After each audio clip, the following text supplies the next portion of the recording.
Bonjour, c'est Ursule encore. Soyez bénis abondamment.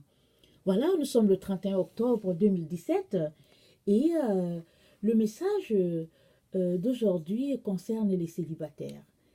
Alors, Dieu m'a mis un message sur le cœur pour les célibataires en recherche de mari ou de femme. Donc voilà, alors, le Seigneur vous demande de vous accrocher à lui et à lui seul en ces temps de la fin. Que je sois votre seule source, dit-il, votre unique passion, l'objet de tous vos désirs, le centre de votre vie, votre époux est le seul. Il sait que vous aimerez vous marier et fonder une famille. Mais le besoin actuel de tout être humain est de rester accroché à son Créateur et de soupirer après lui et lui seul, non de désirer autre chose, même si ce besoin-là est important. Et s'approcher de son Créateur et s'accrocher à lui, ça concerne tout le monde, que la personne soit mariée ou pas. Mais pour ceux-là qui aspirent à se marier ou bien qui languissent à avoir quelqu'un dans leur vie, très souvent, c'est quelque chose qui prend beaucoup de place. Et on a le cœur qu'à cela. Alors, c'est pour cela que le Seigneur vous encourage de désirer, ici ce verset-là que j'explique, cette partie-là que j'explique, de désirer, de ne pas désirer autre chose, mais de le désirer lui et lui seul, et de faire de lui votre époux.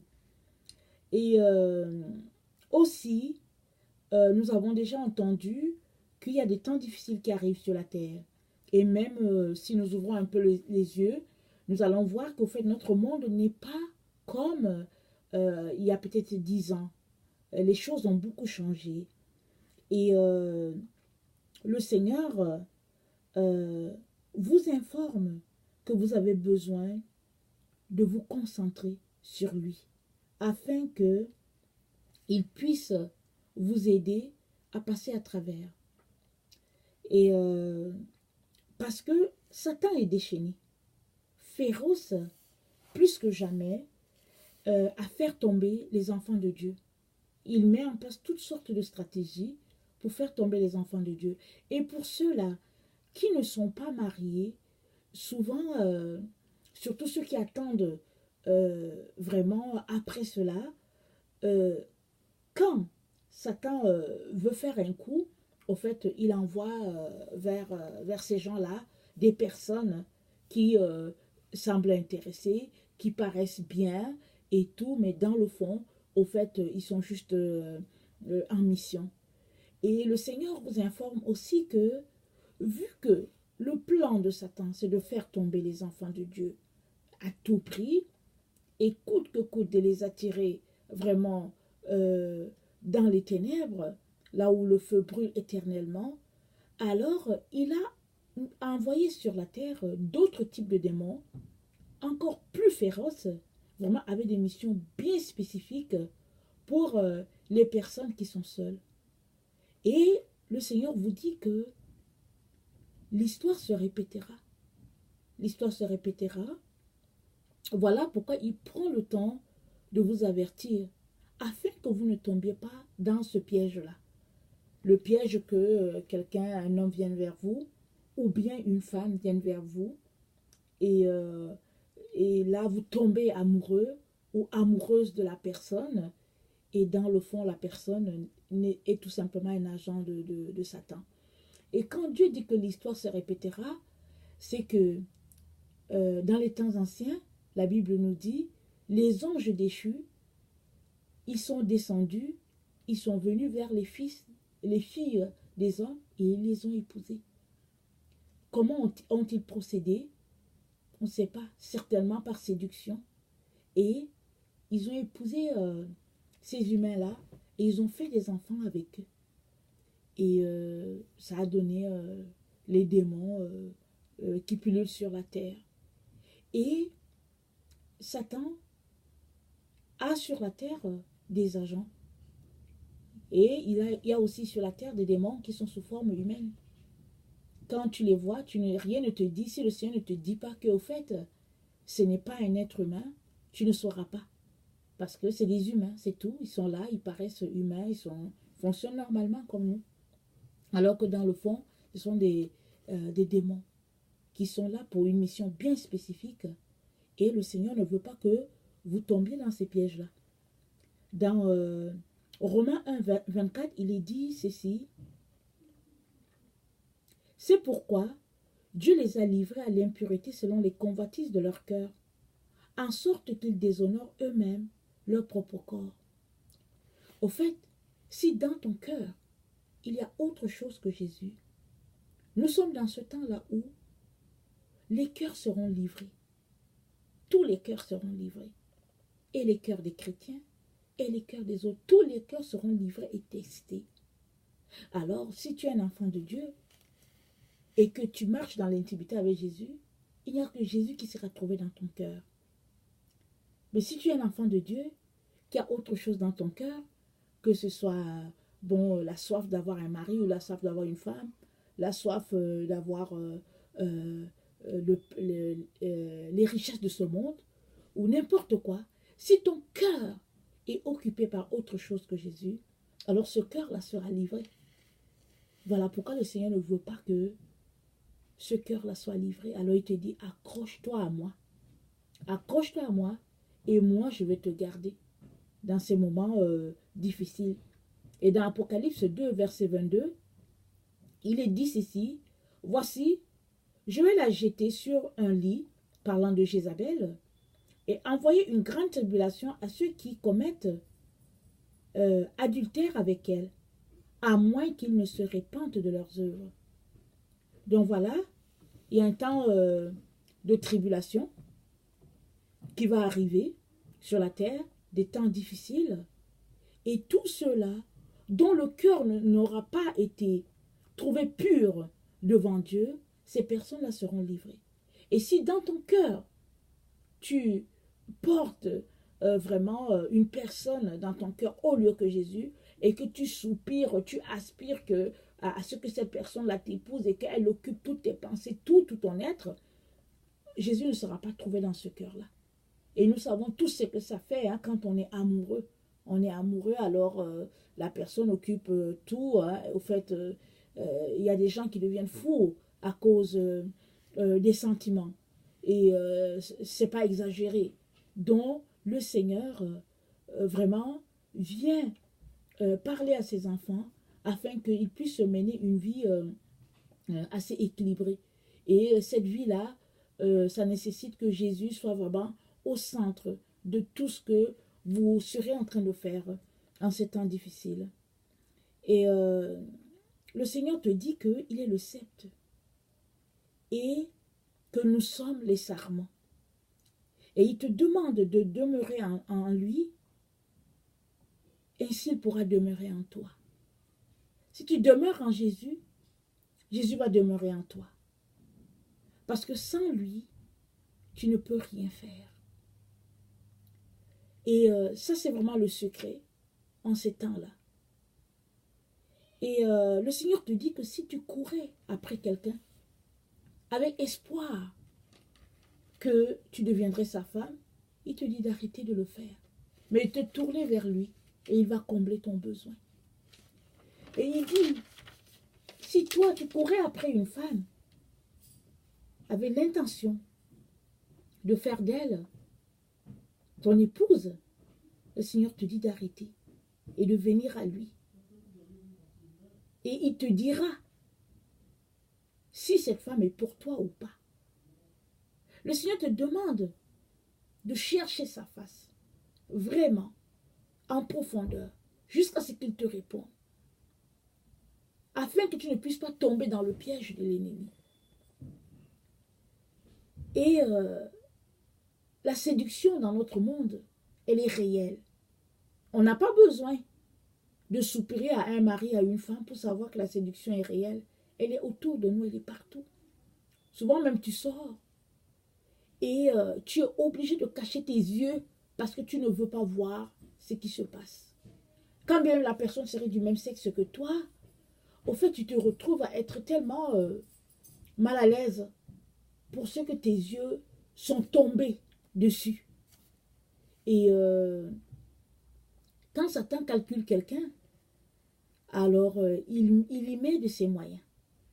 Alors il est très important que on puisse s'accrocher au Seigneur afin que la séduction ne nous emporte pas. Et le Seigneur te demande de le chercher, comme on chercherait l'or et comme on chercherait tout objet précieux.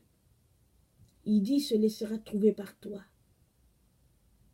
Et il te dit que ses désirs sont portés sur toi et sur ta beauté. Que tu sois une femme de sexe féminin ou de sexe masculin, le Seigneur te dit que ses désirs sont portés sur toi et sur ta beauté. Et il ne veut pas que l'ennemi vienne ternir cette beauté-là. Il ne veut pas que l'ennemi vienne t'arracher et t'envoyer dans les ténèbres. Parce que l'ennemi, au fait, il te fait miroiter quelque chose de beau, mais dans le fond, c'est juste pour te détruire. Il n'y a rien de bon qui sort de lui. Quand il y a quelque chose de bon qui sort, ce n'est que la séduction, ce n'est qu'une façade. Mais ce qui est en arrière, c'est la destruction. La destruction, pardon. Alors le Seigneur te demande de venir à lui, de t'accrocher à lui. Et lui te protégera et te gardera. Et maintenant, si tu es quelqu'un qui vit déjà en concubinage avec quelqu'un, avec l'espoir peut-être que cette personne va t'épouser, ou bien quand même tu vivras en concubinage, peut-être que parce que dans ta tête c'est quelque chose de normal, le Seigneur te dit ceci: marie-toi ou sépare-toi. Parce que le péché sexuel est une grande porte ouverte sur le monde des ténèbres. Souvent, on est tellement vraiment assoiffé d'avoir quelqu'un à nos côtés que on prend n'importe quelle situation. On prend nos affaires, on déménage chez quelqu'un, ou bien on accepte d'avoir quelqu'un dans notre vie, il est chez lui, nous sommes chez nous, et puis bon, quand on a des besoins, on se voit, et après chacun se retire chez lui. Et le Seigneur te dit que si c'est une vie comme ça que tu mènes, le Seigneur te demande d'arrêter ça. Parce que ça, c'est une vie de péché. Le Seigneur a quelque chose de meilleur pour toi. Et il veut vraiment que tu t'accroches à lui. Donc, ça c'est le message que le Seigneur a pour toi. Et moi, j'aimerais te donner un petit témoignage pour t'encourager à faire de Jésus ton époux et lui seul. Parce que quand tu fais de Jésus ton époux, au fait, il te donnera ce que ton cœur désire. Parce que Jésus, c'est l'époux des époux. Il n'y a pas meilleur époux que lui. Souvent, au fait, on pense que le mariage, c'est juste de languir après quelqu'un et puis d'avoir quelqu'un dans notre vie. Au fait, on se marie pour avoir un ministère envers l'autre. Tu te maries, si tu es une femme, pour avoir un ministère envers ton mari. Et puis ton mari, si t'as épousé, c'est pour avoir un ministère envers toi. Ce n'est pas juste pour le plaisir ou bien pour les beaux yeux de l'autre. Alors, c'est pourquoi il est important que tu fasses de Jésus ton époux d'abord en premier. Parce que si Jésus est ton époux en premier, tu ne vas pas désirer autre chose. Et quand il va te montrer ton époux, tu seras tellement surpris que tu ne voudras pas de la personne. Ou bien quand Jésus va te montrer ta femme, tu seras tellement surpris. Parce qu'en fait, tu as tellement une relation d'intimité avec Jésus que tu ne comprends pas qu'il te donne quelqu'un d'autre. Moi, je suis passée par là. J'avais vraiment une telle proximité avec le Seigneur. Je m'étais mise à le chercher parce que j'avais vécu beaucoup de solitude quand je suis arrivée en Occident. Et j'ai grandi dans une famille chrétienne. Et quand j'étais séparée de ma famille, je suis arrivée, c'était difficile, très difficile. Et je regardais à la vie des gens du monde. Je trouvais qu'il y avait beaucoup, d'amitié. C'était chaleureux. Alors qu'à l'église, c'était froid, c'était terrible. Alors, j'ai commencé à me poser des questions en me disant, mais finalement, c'est quoi qui est mieux?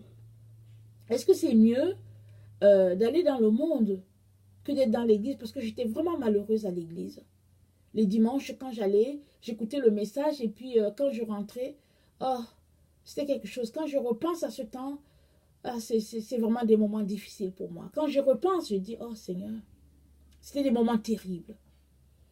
Mais comme j'avais grandi dans le Seigneur, je ne voulais pas aller dans le monde. Alors j'ai décidé de mettre Jésus au test. J'ai mis une toison devant le ciel. Je lui ai fixé un temps. Je lui ai dit, Seigneur, je vais prendre toute la session d'automne pour te rencontrer. Et j'avais décidé de prendre mes cours à 8h30. Parce qu'au fait, vous savez, souvent on aime rester dormir. On se dit, je vais prendre le cours de midi, par exemple. Alors j'avais décidé de prendre tous mes cours à 8h30. Et pour cela, j'avais décidé que je me lèverais tous les jours à 5h pour rencontrer mon Seigneur. Et à 7h30, allez, je partais m'apprêter pour l'école. Alors j'ai observé ça. Et j'ai commencé par lire le livre de Jean. Et j'étais vraiment assidue à cela. Et je le faisais tous les jours. Et ça a changé vraiment toute ma vie. Et c'est à ce moment-là que j'ai été baptisée du Saint-Esprit. Et une fois que j'ai été baptisée du Saint-Esprit, à partir de là, j'étais folle de Jésus. J'étais si folle de lui que vraiment, en tout cas, rien ne m'intéressait, rien ne comptait pour moi. C'était spécial. Et je vivais des moments extraordinaires avec lui. Et quand il m'a dit qu'il avait quelqu'un pour moi, il m'avait montré l'homme qu'il avait pour moi, c'est-à-dire mon mari actuel, oh, j'étais vraiment déçue. J'avais l'impression que Jésus ne voulait pas de moi. Je suis allée le voir, j'ai pleuré, j'ai dit, mais Seigneur, je suis bien avec toi. Je suis tellement bien avec toi que je ne sais pas pourquoi tu me donnes un mari. Et je ne veux pas de lui, je suis tout simplement bien. Et puis bon, je ne sais vraiment pas ce que je peux faire avec lui parce que je suis bien avec toi. Je veux juste être avec toi, vraiment éternellement, à toujours, Seigneur. Et le Seigneur, il a souri et il m'a dit, oui, je comprends ça, mais c'est important que tu puisses accomplir la mission pour laquelle tu es venu sur la terre. Et dans ce que tu as appelé à faire, j'ai prévu que tu le fasses avec lui. Et je serai toujours avec toi. Je ne t'abandonne pas, je suis avec toi. Et ça n'a pas été facile. Ça n'a pas été facile. Et jusqu'à ce que je me marie, même 2 jours avant mon mariage, j'ai encore eu une expérience extraordinaire avec le Seigneur. Il est venu me réconforter. Parce que j'étais toujours en train de me questionner, en train de dire, Seigneur, mais est-ce que tu veux vraiment que je me marie, Seigneur? Je suis si bien avec toi, mais pourquoi est-ce que tu veux que je me marie? Et le Seigneur a été fidèle. Il a été fidèle, ça fait 21 ans de cela. Et je l'ai vu dans chaque étape de ma vie. Et tout cela pour te dire que, au fait, l'époux des époux, c'est Jésus. Si tu expérimentes Jésus comme l'époux des époux, alors tu pourras passer à travers tout ce que tu as appelé à vivre. Parce que dans le fond, hein, une fois que tu te maries, que tu rencontres quelqu'un d'autre, oui, il y a des moments, les noces, il y a tout ça. Mais après, la vie de tous les jours, vous pouvez vous accrocher. Vous pouvez être confronté à des difficultés parce que vous venez de 2 environnements différents. Mais Jésus sera avec vous à travers ces moments-là. Mais si tu n'as pas fait de Jésus ton époux, dans les moments difficiles, tu vas juste vouloir t'en aller. Vous allez même peut-être décider de vous séparer parce que la douleur est trop forte. Mais si c'est Jésus qui a été au centre, si c'est lui l'époux des époux, et si c'est lui qui t'a dit, voici la personne que j'ai pour toi, tu vas pleurer, tu vas venir devant lui pleurer, et tu vas encore dire, Seigneur, à cause de toi, je veux continuer ma marche. À cause de toi, Jésus, je pardonne et j'avance. Et lui aussi pourra dire, Seigneur, à cause de toi, j'accepte cette femme que tu m'as donnée. Et malgré la douleur, je veux continuer d'avancer avec elle jusqu'au bout. Alors c'est pourquoi il est très important que tu fasses de Jésus ton époux et ton seul maître. Voilà, j'aimerais te rappeler que Jésus est à la porte. Je sais que tu t'en doutes si tu n'as pas entendu parler. Jésus est à la porte. Et il arrive bientôt. Il y a beaucoup de choses qui sont en train de se dérouler devant nous. Et bientôt, nous allons voir tout ce qui est décrit dans l'Apocalypse se dérouler. Voilà pourquoi il est très important que tu puisses donner ta vie entièrement à Jésus et ne rien retenir. Tu dois marcher selon les principes de Dieu et tu dois choisir de mener une vie de repentance à tous les jours. Tu dois choisir une vie d'intimité avec Jésus à tous les jours. C'est la seule chose qui va te garder proche de lui. Hier, par exemple, j'ai eu une journée tellement chargée. Et j'ai dû venir en aide à quelqu'un pour faire du counseling. Et j'ai commencé la journée très tôt. Et à la fin de la journée, j'étais un peu irritée. Mon esprit était agité. Et je me demandais, mais pourquoi? Pourquoi est-ce que je n'étais pas paisible? Qu'est-ce qui se passait? Et le Seigneur m'a rappelé que je n'ai pas eu le temps de venir dans sa parole. Vraiment, prendre ce temps-là que j'ai l'habitude de prendre. J'ai pris juste quelques minutes. Et il fallait que je rencontre l'autre personne qui était dans la détresse. Et le Seigneur me l'a rappelé. Et j'ai compris pourquoi. Parce que j'étais là, je me disais, mais pourquoi je suis tant agitée? Pourquoi je suis si impatiente envers les enfants? Et puis c'était vraiment difficile. Et quand le Seigneur me l'a révélé, j'ai vite fait de finir à faire la cuisine et tout. Et j'ai vite fait de prendre ma Bible, d'aller trouver mon réconfort là-bas. Tout ça pour vous dire que dans ces temps où nous nous trouvons, Jésus, il est notre réconfort, il est notre force. Nous avons besoin de lui, de passer ce temps-là dans la proximité. Alors, j'aimerais vraiment vous encourager, vraiment à donner votre vie complètement à Jésus, à ne rien retenir, à vraiment t'abandonner complètement. Maintenant, si tu es quelqu'un qui ne connaît pas Jésus, j'aimerais aussi t'encourager à venir à Jésus, à lui dire de se révéler à toi. Parce que Jésus, c'est le chemin. Jésus, c'est la vérité. Jésus, c'est la vie. Il n'y a pas un autre chemin en dehors de lui. Donne-lui ta vie. Parce que ce n'est pas Mahomet qui va te sauver. Ce n'est pas Bouddha. Ce n'est pas Confucius. C'est Jésus et Jésus seul. Il est le seul chemin. Il est la vérité. Il est la vie. Essaye-le. Mets un test devant Jésus. Et essaye. Va lui poser des questions. Et il te dira si c'est lui le Seigneur du monde ou si ce n'est pas lui. Merci.